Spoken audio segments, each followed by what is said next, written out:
Well, how are we doing today? For this video, I'll be giving some tips, some tactics, and the 5 best rigs that I use for spring walleye fishing that are working right now. With the rivers being open, the walleyes are biting pretty good. Plenty of people getting a lot of fish and keeper size fish too. So for the first one, the one that I primarily use if I am shore fishing, which still works just as good from a boat, is the fly rig, or the Wolf River rig as some people would say. It is a 3-way, so you've got the swivel, a pencil weight. I usually use half ounce to an ounce for a pencil weight, and then you've got your 2 flies, which right there. For this one, normally for the leader length for the pencil weight, I usually go like 6 to 8 inches. I don't really change that. 6 to 8 inches is what I do for the leader length for that one. And then for the fly rig, off the main leader line, which is from this one to this fly, I go and just basically have the spool of line and just fingertip to fingertip spread is what I do for that. And then when you're tying, if you want to tie the fly this way, where you put a knot in and it's right off the main leader line, you have to go about 2 inches below the pencil weight, otherwise it'll tangle with the pencil weight line. So you want to keep that knot down below it. And I have a video that I showed how to tie this, so look back if you want to use this way. And then you keep the 2 flies separated.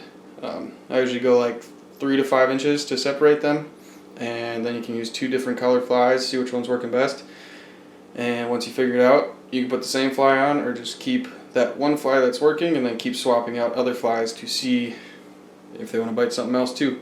Another way is you tie loops in your line, and they are small holes in the hooks, but you can get those loops through. So then instead of cutting every time, you just swap flies out with the loops on both lines, and it's a faster, easier way so that you don't have to keep retying. You just swap them out with loops.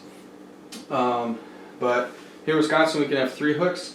So what I tend to do is, if I want to throw more than just 2 flies, I'll take this pencil weight off and I'll put on a 3/8 to half ounce hair jig or a jig in a plastic, and I'll swap that out with the pencil weight. So then you got 3 hooks in the water. You know, if they want hair, a jig in a minnow, a jig in a plastic, and you can be bouncing that off bottom like casting a regular jig with stuff on it. So yeah. The next one is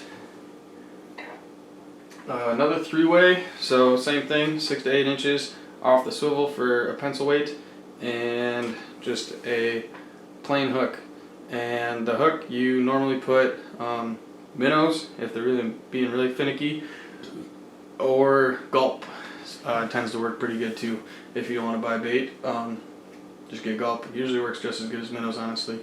But for that one, I usually do probably about 3-foot line for the hook, and then same thing, I don't really change up the 3-way at 6 to 8 inches for the sinker. This one I cast out with both this one and the flies. You always want to cast perpendicular with the boat. If you cast up current, it'll get ahead of itself, and then normally the line will just wrap around and tie a giant ass knot in with the pencil sinker. So always cast perpendicular and let the line go down, and as it's going down, you'll feel the pencil weight just tapping bottom, and as you feel it hit bottom, just give it a little tap and then reel in the slack as you do that, and you'll just keep bouncing it along bottom. And for the flies, that's allowing it to like pulsate, so that's why I like the hair jigs so much, because it's just the hair is just pulsating. Then for the minnow, when you're doing that, you're tapping it, so you're running the minnow right along the bottom, and then it pulls it up. So you're basically jigging, but if you're on shore, obviously you can't jig. So it's just another way of jigging from shore. You're just running that bait right along bottom with the minnow or the gulp. In a boat, you can cast it perpendicular and let it go down to the same thing as the hair, or what I've also gotten to work is once you cast it perpendicular, get it down there, and if it's not reeled in fully, you just kind of slowly pull it back and then stop. and then slowly pull it back, stop. So it just comes up current and then it stops and kind of flows back into their face. And that's tend to work for me quite a bit too. The next one is another 3-way, but this is a set line. So if you don't have all 3 on the fly rig with like another hook on it, you can put a set line out, which is the same, 6 to 8 liter length for the weight. You just gotta figure out what current you have, and that's how you figure out what weight. Just see if it's gonna stay or if it's gonna keep floating down. You just want to keep this closer to bottom, and then a floating jig. So you cast that out, let it sit out there. It's never gonna hurt to just have another line in the water with bait. Some people don't like using bait, so whatever. I like to put as much possibility as catching fish in as I can, so I put as much stuff out as I can legally. And yeah, you just got to figure out if the fish want it closer to bottom, which is going to make you figure out how long you need this leader length. If the fish are hugging bottom, you make this leader shorter. If they're up a little bit higher, make it a little longer. And it's just trial and error for that day. Just keep switching it around, and sooner or later you're going to figure out what length you need and what color jig you need, because that's pretty important as well. The next one that normally everybody does is just vertical jigging. The jig. Jig a minnow, put a plastic hair jig and vertical jig off the boat, or if you're on shore, cast out and just wait for that little tap to when it hits bottom. Once you feel that little tap, just give it a little pop, so it just keeps nudging bottom, and that's where they're going to be, is closer to bottom, within the bottom 3 feet.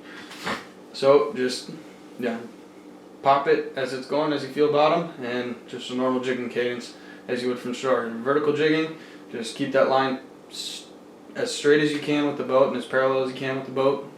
Once the line starts kind of going off, you're going to tend to stop catching fish. I mean, you'll still catch some fish, but you're probably not going to catch as many as you can. You want to keep that line as straight as you possibly can, because you're going to get the best feel of popping bottom, and you're probably going to get snagged less too, because you're not dragging and that hook's not going to grab stuff. You just want to keep it nice and slow and figure out if they want a good pop or if they just want a subtle pop. The next one that has done pretty good for me is nighttime. Not a lighted bobber, but obviously you're going to want a lighted bobber. I normally do this by the dam. You can do it in other places. You just got to know how deep the river is where you're at.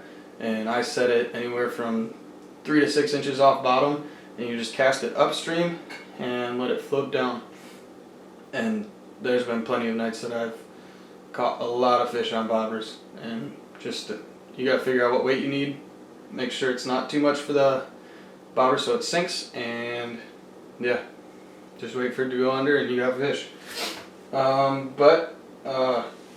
Like I said, the fly rig, if you want to figure out how to tie that, I do have a video of how to tie the fly rig. There's another walleye video of me tying the gulp rig and showing how that's used, but make sure to watch those videos. I hope you liked the video, learned some tactics, some new rigs, because people usually get stuck on vertical jigging, casting minnows, and here's some other tactics that do work very well, and see which ones work best for you. Try them out there and catch some fish. Hope you liked the video. Make sure to share, like, subscribe. Give me some more ideas on what I could do. But yeah, hope you liked it.